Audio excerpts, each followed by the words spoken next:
to another live feed on Shopper's YouTube channel. Big shout out to those who subscribe to the channel. It's up to 461 subscribers. Appreciate it. Keep on supporting the channel. Obviously, love the content for a reason. So let's get into it. This is going to be about the Five Stairsteps, man. They are the first family of soul. That's what they're known for. Very underrated group in R&B music history, soul music history. They're a very underrated group. So I want to just chronicle why they are the first family of soul, stuff like that. So we're going to get into that. It's a very short video, not that much to go through, but it's a great video to talk about on behalf of Black Music History Month. You know, it's Black Music History Month. Every June is Black Music History Month, and let's get into it. The Five Stairsteps. As you look into whoever tunes in, you're gonna see the picture of this group. They're a family group made of five.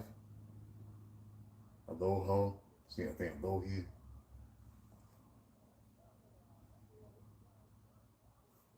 Alohi, Gene, Clarence Jr., James, Dennis,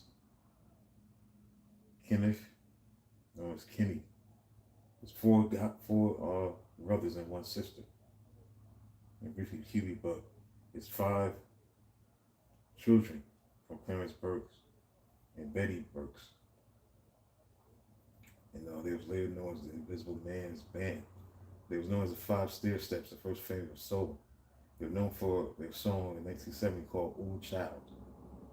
It was ranked number 402 on the Rolling Stones Greatest Songs list. So let's get into it, man.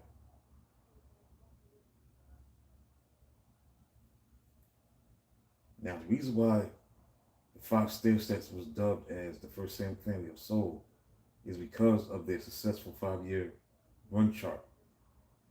They had a great run on the charts with their music, and that's the reason why. And the moniker was later passed on to Jackson 5. See, before the Jackson 5, there was the Five Stairsteps. They were doing their thing. They were making it happen. They was, making great music. Here in the business, thanks for the person hitting the like button. Just make sure you subscribe to the channel if you're new to the channel. Appreciate it. Got 11 people on this live feed. Support the channel by subscribing if you like the channel. Anyway, a Chicago group was the Five Stairsteps that was dubbed as the first family of soul music. And the reason why, because they had a 5-year successful run on the charts. They was making great music. And that moniker of the first family of soul was passed on to Jackson 5. So before the Jackson 5, there was the Five Stairsteps. They were the family that was making great music. That's what they were doing. Now, Clarence Jr., the lead singer, unfortunately passed away in 2013. He was the lead singer.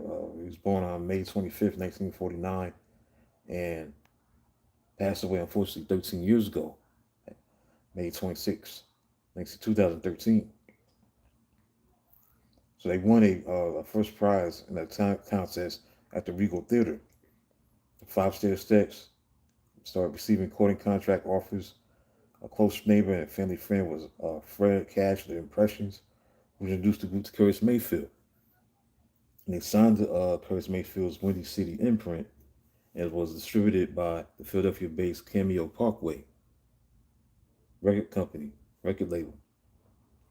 And their first single was follow-up ballad, You Waited Too Long, backed by Don't Waste Your Time, a Mayfield penned song, You Waited Too Long, peaked at number 16, back 60 years ago in 1966. Around the end of 1967, Cameo Parkway folded.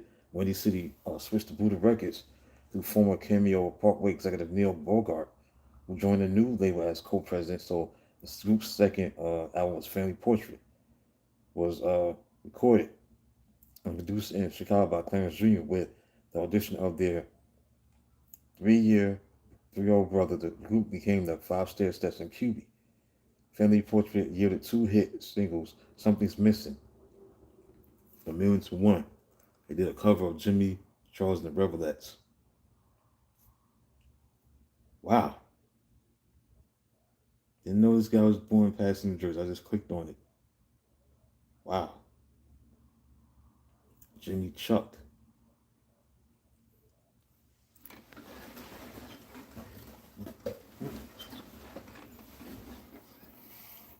just saw something that's interesting. Jimmy Chuck. Who is this guy? This guy was born in Patterson, New Jersey.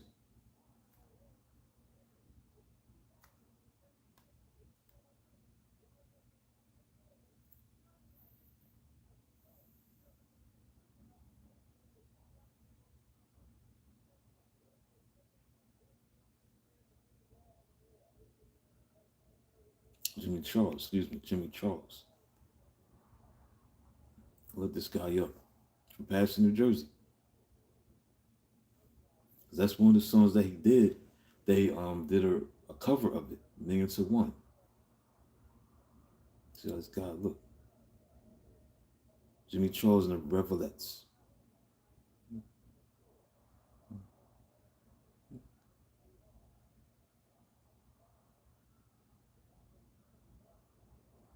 See the picture.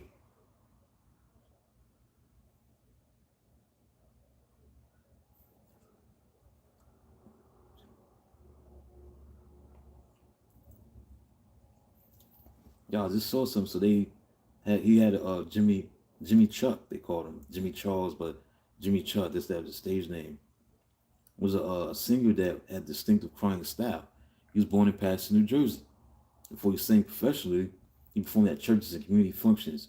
He was 12 years old and began studying jazz vocalist Jimmy Scott. So at age 16, he entered amateur talent shows that was held at the Apollo Theater in New York. He won the contest for 4 consecutive years. I mean, 4 consecutive weeks. So that Million to One record, he's saying that's something that the Five Stairsteps used. Amazing. So he sung with the Revelettes. Trio of sisters like Jackie and Evelyn Klein and Dottie Halestock and Charles New from Patterson. At the 16 takes, the master was chosen. So this song came out in 1960 in September. It was number 5 on the Hot 100 chart. So the Million to One, that's the cover that they used, the Five Stairsteps, in their way. Wow, you know this guy was from Patterson. Jimmy Charles. Jimmy Chuck. Born in Patterson, New Jersey. 1942.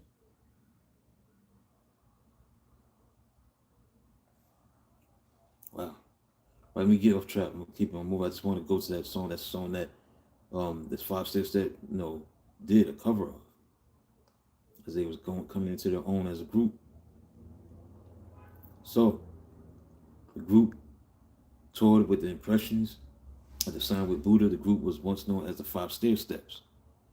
So Hertzberg appeared as himself on a game show called Tell the Truth on September 26, 1967, receiving 2 of the 4 possible votes by the panel members for this game show to tell the truth. Found around questioning, the group performed for the audience singing "Danger, She's a Danger, She's a Stranger." So fast forward to 1970, their biggest hit was "Ooh Child," written by Stan Vincent. It was number 8 on the Billboard Hot 100. It was number 14 on the R&B charts. It sold over 1 million copies. Once they did a cover of Lennon McCartney's "Dear Prudence," that charted at number 49. So this, both songs were included on the 1970s album Stairsteps. And Step by Step was released later that year. Then they appeared in the 1970 film with the Ozzy Brothers live at Yankee Stadium.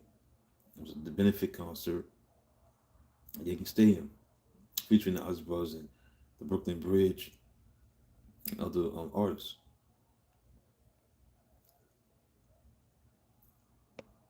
Didn't They Look So Easy? They were served as the Stairsteps. I Love You Stop. In 1971, they made an album titled Stairsteps. The sister, she left the group in 1972. So they had made a record called The Second Resurrection in 1976. That's 50 years ago. From Us to You, written by Clarence Jr. and Kenny Burke. It was the biggest song, biggest hit. since Ooh Child in 1976. It was number 10 on beat. But they disbanded ultimately. And Kenny Burke, he's with this group called Dark Horse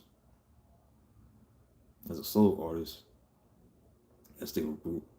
And he became a solo artist, made an album called Kenny Burke, the self-titled LP, self-produced in 1977. Keep on Singing From Me to You, an instrumental institute From Us to You. Then became an in-demand session bass player. Made a contribution to Sly the Family Stone, Natalie Cole, Billy Preston, Les McCann, The Emotions,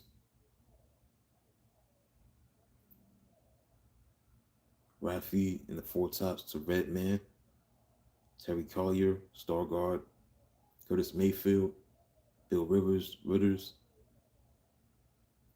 Linda Clifford, Silk, Random Michael Walden, Ramsey Lewis, Dusty Springfield, Diana Ross, Gladys Knight. He appeared as part of the band for Bill Withers. Around this time, co-produced his album Menagerie, including the song "Lovely Day." And then they changed their, they became the Invisible Man's Band. Clarence Jr. teamed up with a producer from New York, Alex Masuki, to form the group The Invisible Man's Band. Clarence convinced Kenny James Dennis, along with keyboardist Dean Gant and former Average White Band drummer Steve Ferrone, to come to New York City's building to record an album under the Invisible Man Band's moniker. So it was produced by Masuki and Clarence Jr. Came out in 1980. They made a song called All Night Thing, a disco style hit. The Burke Brothers, to the top 10 on the R&B chart. So they were successful with that record. So stuff like that. But King Burke would go on and do his own thing as a solo artist even more. He had a solo album deal with RCA Records in 1981. And he made the self-produced You're the Best, including singles like Let Somebody Love You and You're the Best. And then in 1982, this is when his career took to the heights of the heights. Songs like obviously Rising to the Top, 1982. That was his biggest hit record. That was a classic record. It inspired the Mary J. Girls breakout hit the following year. Very influential. All Night Long. And it was later sampled LL Cool J, Dougie Fresh, Keep Rising to the Top, No Love No Limit, stuff like that. Mary Jane, All Night Long, Ali, Feeling You, Around the Way Girl, LL Cool J. So his music, that song was heavily sampled, stuff like that. So this group, man, definitely made their mark on the music industry. Unfortunately, some of these guys, passed, including the father. Clarence Burke Jr., he passed before his 91st birthday. James Burke, he passed in 2021 due to pneumonia. Dean Gant, he passed in age 67, 2020. Cuby Burke passed away, age 49. And Clarence Burke Jr., he passed away, age 64. Yeah, so Kenny Burke was doing his thing. Keep Rising to the Top. That was a very influential song. That was a signature song. Came out in 1982. In May.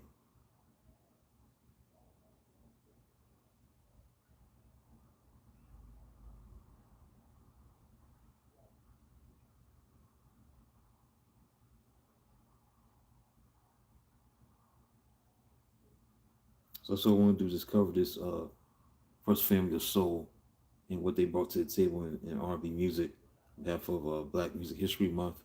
So I'll be back at 1:30, do another live feed. Stay tuned for that. Best you have to come with this channel. Keep supporting the channel best way you can. Until then, talk to you soon.